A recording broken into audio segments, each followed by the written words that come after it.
ഇപ്പോൾ വിജയകുമാർ നമ്മൾ നേരത്തെ വിളിച്ച കെ ജയചന്ദ്രൻ ഇപ്പോഴും ടെലിഫോൺ ലൈനിലുണ്ട്.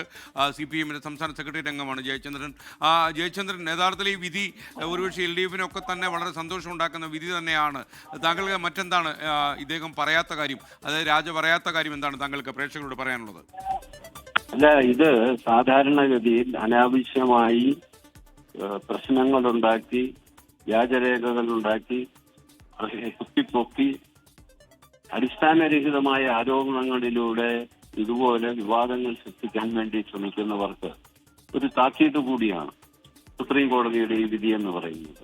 അനാവശ്യമായ വിവാദങ്ങൾ ഉണ്ടാക്കുക, അനാവശ്യമായ രൂപത്തിൽ രേഖകൾ ഉണ്ടാക്കുക, ആ രേഖകളുടെ അടിസ്ഥാനത്തിൽ യഥാർത്ഥ അവകാശികളെയും സത്യസന്ധമായി പ്രവർത്തിക്കുന്നവരെയും തെറ്റായി സമൂഹത്തിന് മുമ്പിൽ ചിത്രീകരിക്കുക തുടങ്ങിയ സമീപനങ്ങളുമായി നടക്കുന്നവർക്കുള്ള ഒരു കനത്ത തിരിച്ചടി കൂടിയാണ് സുപ്രീം കോടതിയുടെ വിധി എന്ന് പറയുന്നത്.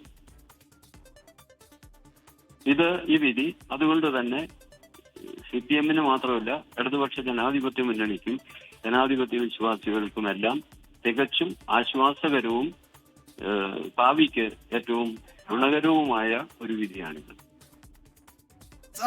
വളരെ നന്ദി ശ്രീ കെ ജയചന്ദ്രൻ. ഈ ഘട്ടത്തിൽ പ്രതികരിച്ചതിന് ഇടതുമുന്നണിയെ സംബന്ധിച്ച് LDF-നെ സംബന്ധിച്ച് വലിയ ആശ്വാസമാണ്.